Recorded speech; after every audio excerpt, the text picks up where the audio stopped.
আমি অ্যাডভোকেট গোবিন্দ প্রামাণিক, মহাসচিব, বাংলাদেশ জাতীয় হিন্দু মহাজোট।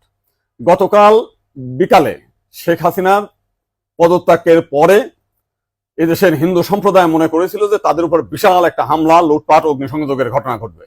কিন্তু গতকাল বিকালেই বিএনপি এবং জামাতের নেতারা তাদের নেতৃবৃন্দকে হিন্দুদের বাড়িতে হামলা, লুটপাট, অগ্নিসংযোগ যাতে না হয় এবং প্রত্যেক মন্দিরে যাতে পাহারা দেয় সেই ব্যবস্থা করার নির্দেশ দেয়। এবং গতকাল থেকে আমরা দেখেছি সেই পাহারা দিয়েছে। সাধারণভাবে হিন্দুদের উপরে বড় কোনো মন্দিরে কোনো হামলার ঘটনা ঘটে নাই। কিছু আওয়ামী লীগের হিন্দু নেতা আছে যারা বিভিন্ন সময় লম্পঝম্প করেছিল, তাদের বাড়িতে, শুধু হিন্দু বাড়ি না, মুসলিম আওয়ামী লীগ নেতাদের বাড়িতেও হামলা হয়েছে, লুটপাট হয়েছে এবং সামান্য কিছু সুযোগ সন্ধানী এলাকা ভিত্তিক তারা কিছু সামান্য মন্দিরে হামলা করেছে, সেটা ব্যাপক বিষয় না। কিন্তু আমরা দেখলাম যে ভারতের রিপাবলিক এইটাকে নিয়ে ব্যাপকভাবে রিউমার ছড়াচ্ছে, নানান কিছু মিলে উদ্ভট কথাবার্তা বলছে।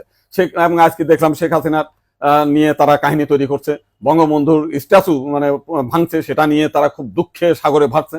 আমার এক সাংবাদিক ফোন দিয়েছিলাম, তাদের বলেছি যে আপনারা যদি শেখ হাসিনার জন্য যদি এত কান্না আপনাদের মধ্যে আসে, তো শেখ হাসিনা ভারতে গিয়েছে, আপনারা ভারতের প্রধানমন্ত্রী নরেন্দ্র মোদীকে সরিয়ে শেখ হাসিনাকে আপনারা প্রধানমন্ত্রী হিসেবে ঘোষণা করেন, সে ভারতও রক্ষা করতে পারবে, আপনার সেভেন সিস্টারও রক্ষা করতে পারবে। আপনারা তো প্রতিদিন বলতেছেন যে শেখ হাসিনা না থাকলে ভারতে সেভেন সিস্টার থাকবে না। তো এইবার আপনাদের একটা বিশাল সুযোগ আছে, আপনারা শেখ হাসিনাকে ভারতের প্রধানমন্ত্রী করেন।